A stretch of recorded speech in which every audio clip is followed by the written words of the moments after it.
Bismillah, alhamdulillah, wassalatu wassalamu ala rasulillah sayyidina Muhammad bin Abdullah wa ala alihi wa sahbihi wa man wala la hawla wa la quwwata illa billah. Rabbi shrah li sadri wa yassir li amri wahlul 'uqdatam min lisani yafqahu qawli.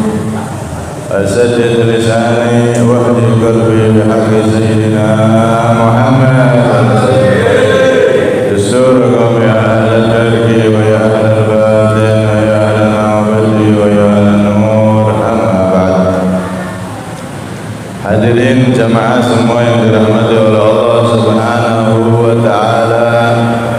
Alhamdulillah, Allah Subhanahu wa taala mengizinkan kita kembali untuk hadir bersama-sama fi raudhatin min riyadil jinan, hadir di majlis ilmunya Nabi Muhammad sallallahu alaihi wasallam.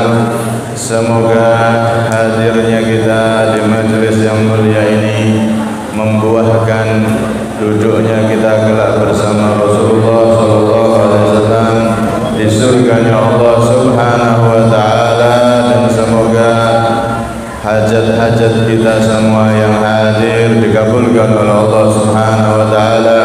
Kita semua diberi umur panjang, sehat wal afiat, terkabul segala hajat, dan setelah itu diberi kesempurnaan husnul khatimah.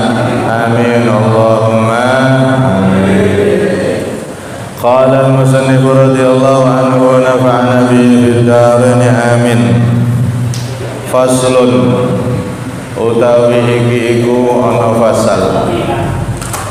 Yajibu ala kafatil mukallafin ad-dukhulu fi dinil Islam wa thubutu fihi ala ad-dawam wal iltizamu ma lazima alaihi minal ahkam. Yajibu wajib ala kafatil mukallafina ing atase sekabehane wong kang padha mukallaf apa ad-dukhulu mlebu fi dinil islami ing dalem agama Islam wa thubutu lan netepi fihi ing dalem Islam, dinil Islam alat dawami yang atase langgeng atau terus menerus wal tizamu ma lan ngelazimi perkara lazima kang wajib apa ma alaihi yang atase kafatil mukallafin minal ahkami saking biro-biro hukum. Hadirin semua yang dirahmati oleh Allah Subhanahu wa taala.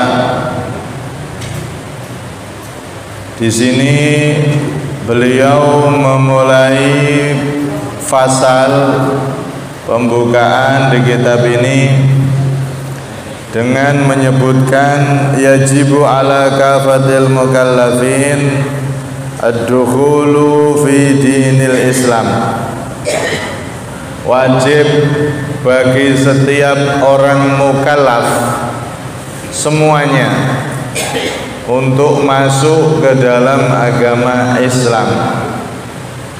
Mukallaf niku orang yang berakal sehat, boten orang gila, bukan orang gila, dan sudah balik dewasa, bisa dengan keluar air sperma di umur 9 tahunan atau keluar datang bulan untuk para wanita, atau dengan umur 15 tahun itu sudah umur balik, umur dewasa.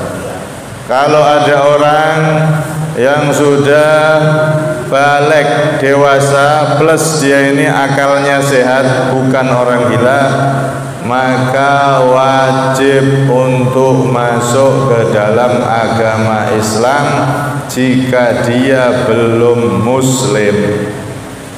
Baik mukallaf tersebut dari golongan manusia ataupun dari golongan jin.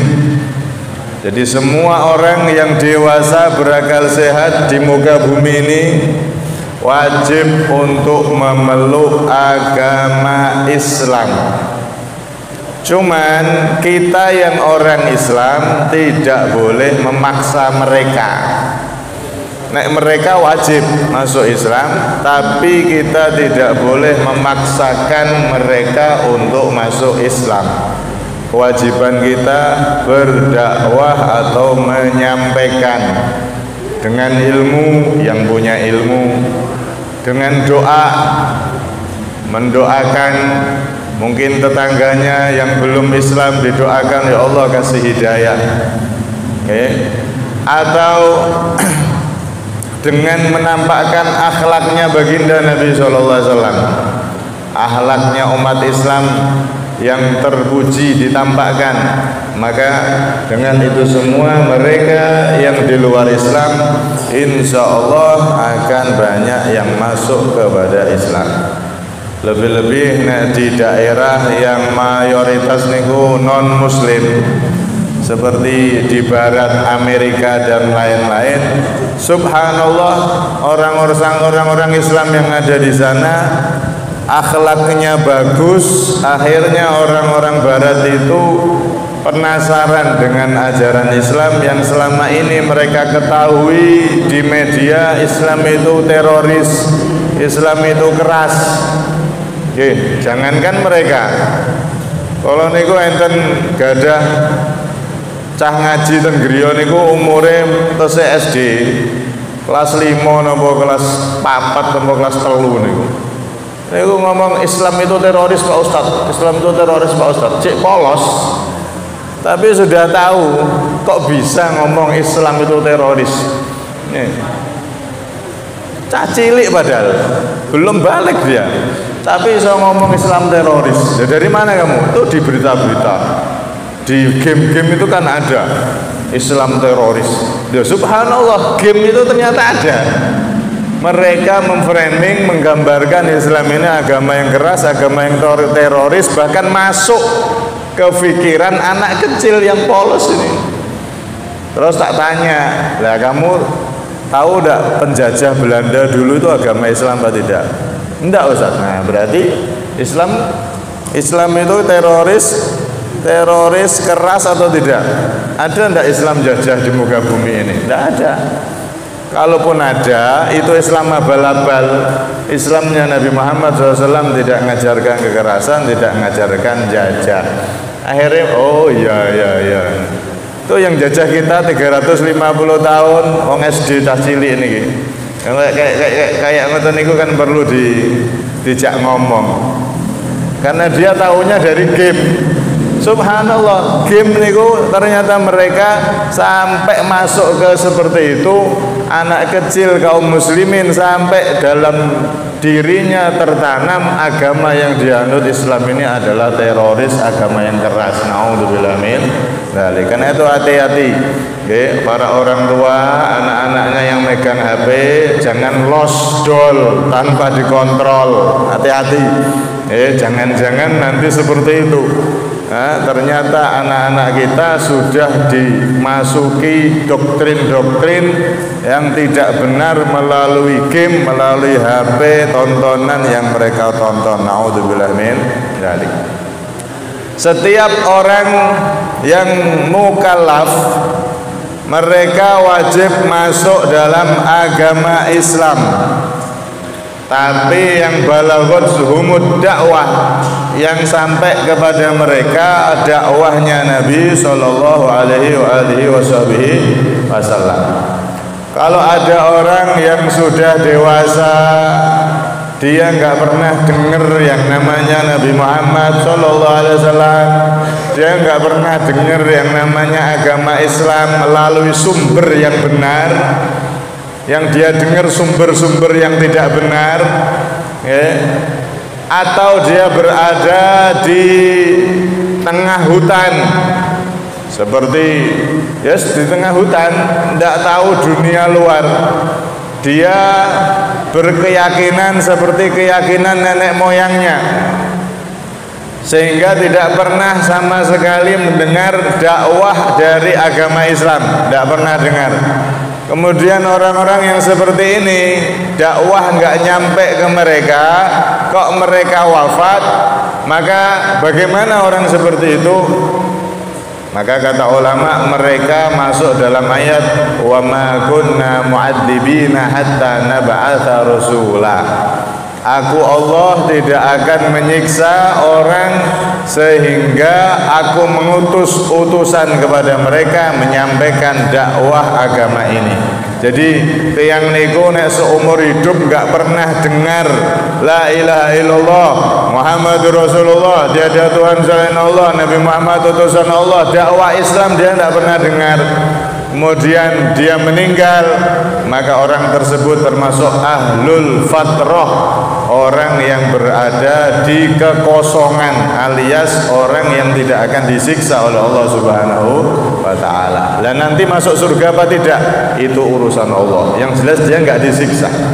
Wa ma kunna mu'adzibina hatta nab'atsa rasulah. Aku tidak akan menyiksa orang yang belum sampai dakwahnya para rasul kepada dia, dakwah Islam kepada dia.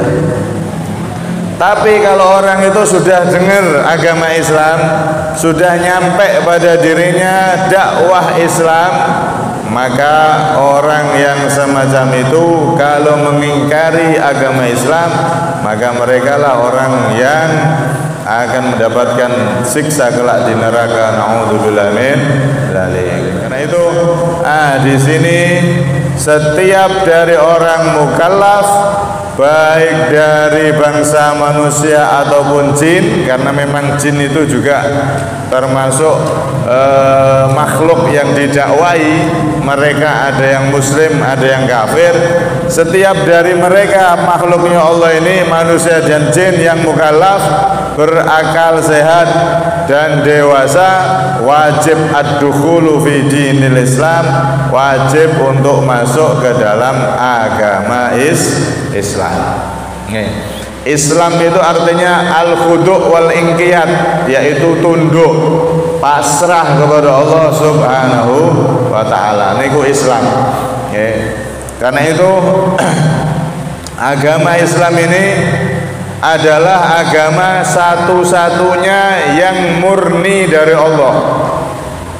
Jadi yang dibawa oleh para nabi, dari Nabi Adam, nabi terus sampai Nabi kita Muhammad sallallahu alaihi wasallam, adalah agama satu, yaitu agama Islam. Hanya agama Islamlah yang dibawa oleh para rasul.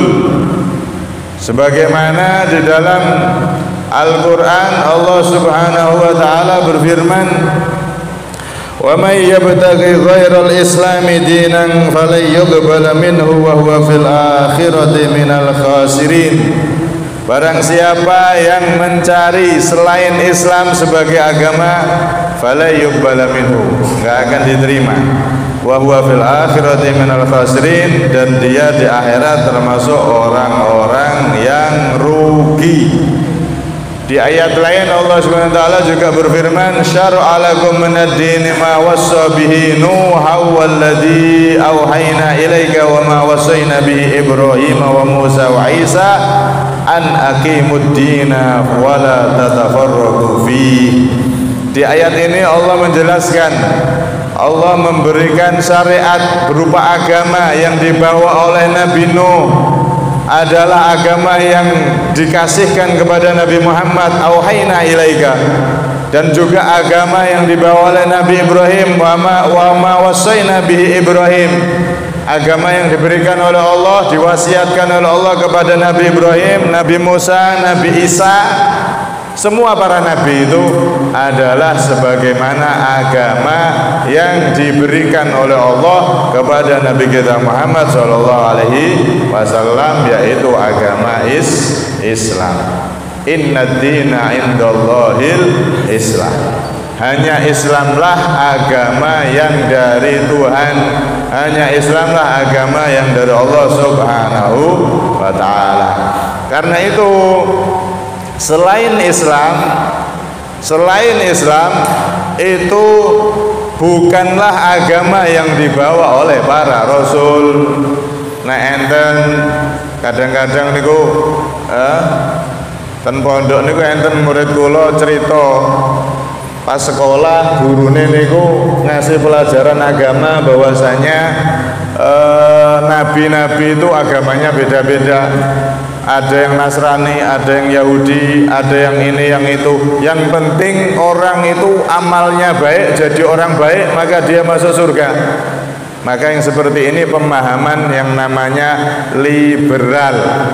Pemahaman liberal itu menyamakan semua agama.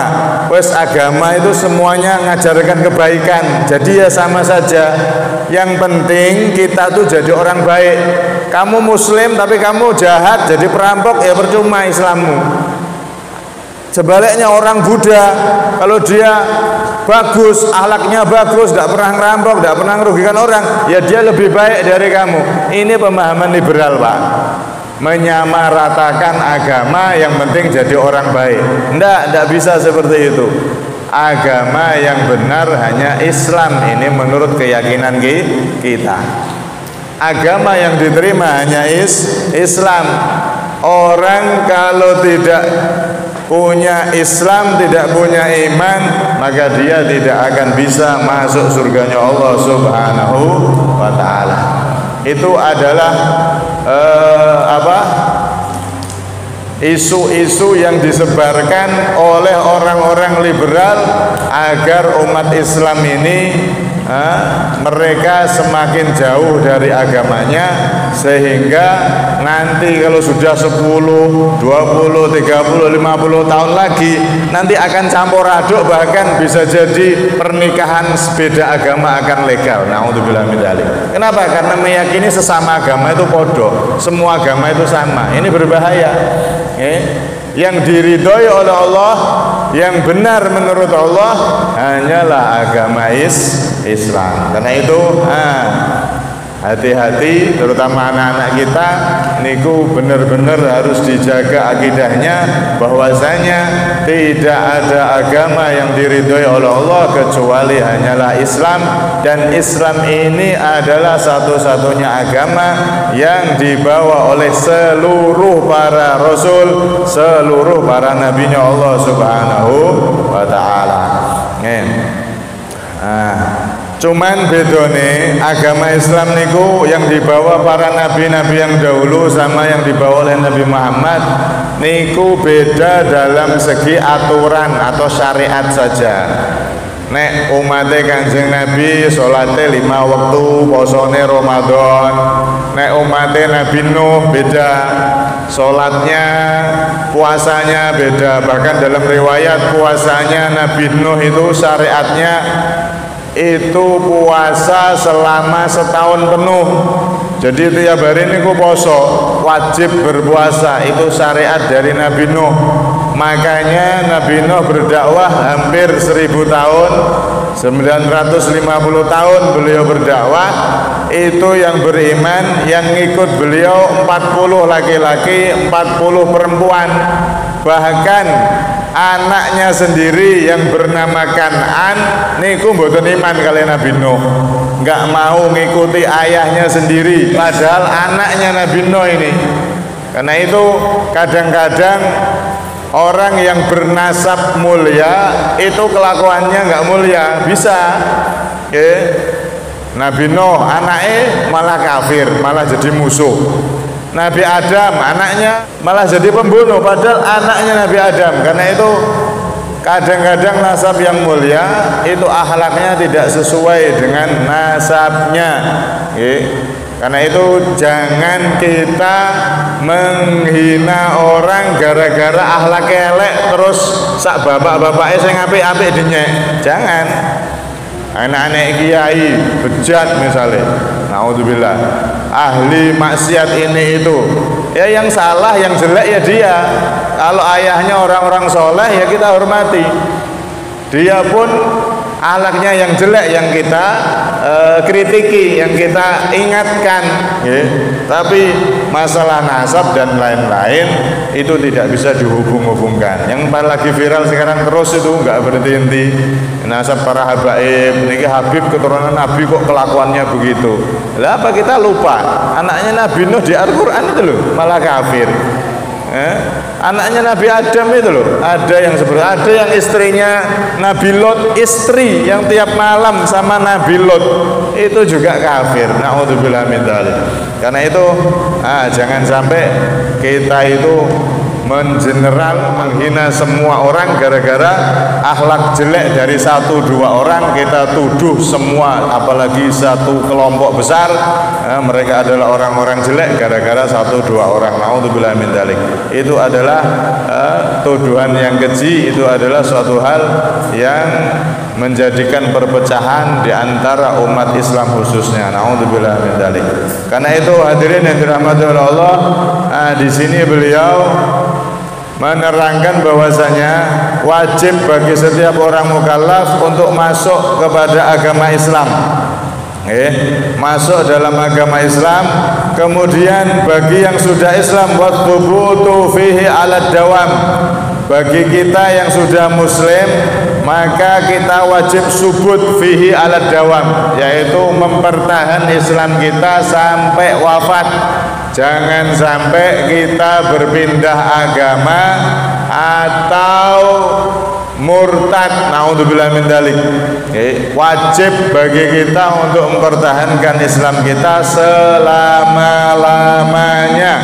Waltizamu ma lazima alaihi minal ahkam, dan melazimi segala sesuatu yang ada pada Islam ini dari hukum-hukum minal ahkam, dari hukum-hukum yang dibawa atau ada di dalam agama kita, baik hukum yang wajib ataupun yang sunnah, atau hukum-hukum yang yang wajib kita lakukan seperti membersihkan hati, jauhkan dari segala kotoran hati seperti iri, dengki dan seterusnya. Semua yang diatur oleh Rasulullah SAW hendaknya kita lakukan sekuat tenaga, kita pelajari sehingga benar-benar Islam ini menjadi pengantar kita untuk menuju surganya Allah, ridhonya Allah Subhanahu wa ta'ala. Karena agama ini kan kayak kendaraan, Pak.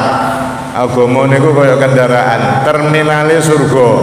Lah kendaraan niku harus dilengkapi kan, bannya harus bagus, kemudian bahan bakarnya harus diisi, kemudian olinya, kemudian macam-macam harus dirawat. Itu kendaraan kuat bagus baru dipakai untuk menuju satu tujuan yang jauh, dia akan kuat dan lancar, nggak mogok.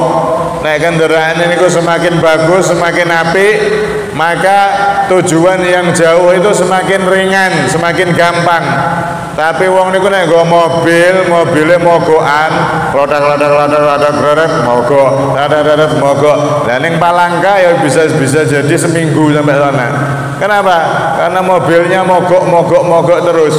Begitu juga agama ini ibarat kendaraan, kalau kita perkokoh, perbagus, kita lakukan semua yang diajarkan dalam agama kita, maka ibarat mobil itu adalah mobil yang sangat istimewa sehingga bisa cepat mengantarkan kita ke tujuan, yakni ridhonya Allah, surganya Allah Subhanahu wa ta'ala.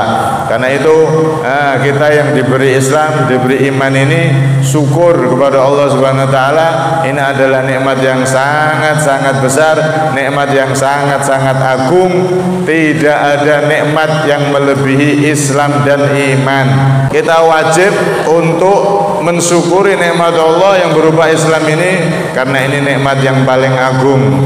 Sehebat apapun orang di dunia ini, sekaya apapun dia, tapi kalau mati nggak membawa iman, nggak membawa Islam, maka dia tidak akan menjadi ahli surga.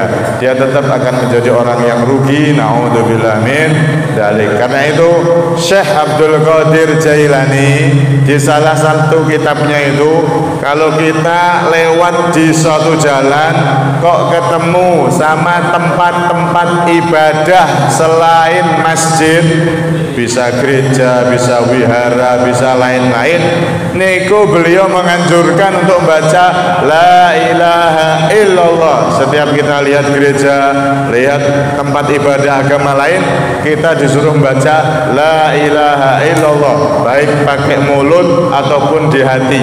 Agar apa? Ketika kita melewati tempat-tempat seperti itu, hati kita ini memandang tempat-tempat itu bukan tempat seperti biasa begitu, tidak, tapi kita baca la ilaha illallah dengan tujuan iman kita semakin kuat, dan bisa juga kita niatkan orang-orang yang belum masuk Islam itu mereka mendapatkan hidayah, bisa mengucapkan la ilaha illallah Muhammadur Rasulullah. Sampai Syekh Abdul Qadir Jailani niku menganjurkan nek ketemu tempat-tempat ibadah agama lain baca la ilaha illallah. Sampai ada satu ketika Syekhul Azhar, ulama besar di Al Azhar niku, mereka suatu ketika pas keluar lihat tempat ibadah di agama lain, akhirnya dia pingsan. Setelah pingsan, siuman ditanya, wahai Syekh, kenapa tadi kok pas keluar jenengan tiba-tiba pingsan?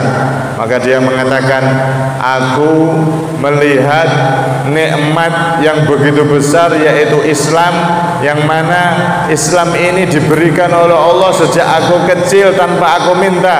Sedangkan banyak hamba-hamba Allah yang mana mereka belum mengenal Allah, mereka belum merasakan nikmatnya menjadi orang Islam, nikmatnya menjadi umat baginda Nabi Muhammad sallallahu alaihi wasallam. Karena itu sebagian orang soleh mengajari kita agar kita baca alhamdulillah ala ni'matil Islam wa kafa biha min ni'mah. Alhamdulillah ala ni'matil Islam wa kafa biha min ni'mah. Ini kalau bisa dibaca tiap hari walaupun satu kali. Ada sebagian orang soleh niku wukuf di Arafah. Di tahun itu dia di wukuf Arafah itu baca alhamdulillah ala ni'matil Islam wa kafa biha min ni'mah. Segala puji bagi Allah atas nikmat aku dijadikan Islam, dan cukup nikmat ini sebagai pemberian dari Allah, sudah cukup, apalagi Allah beri nikmat-nikmat yang lain. Alhamdulillah ala ni'matil Islam wa kafa biha min ni'mah. Dia baca itu ketika haji, ketika wukuf di Arafah.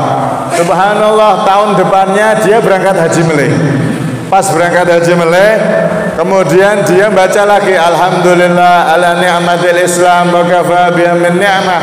Maka dia mendengar seruan suara, ya Abdullah, mahlan ya Abdullah, fa inna lam nablugh kitabata thawabiha.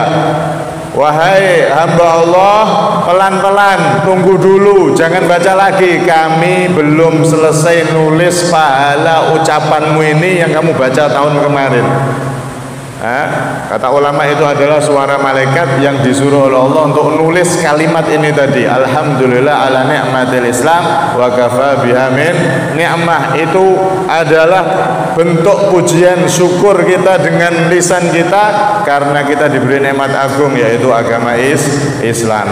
Karena itu para ulama, kalau Islam kita pengen kuat, pengen tetap insya Allah sampai husnul khotimah, ini dibaca tiap hari. Oke, monggo kita baca bareng. Bismillahirrahmanirrahim.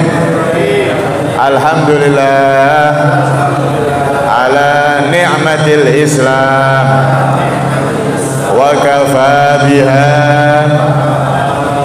min ni'mah. Alhamdulillah ala ni'matil Islam wa kafa biha min ni'mah.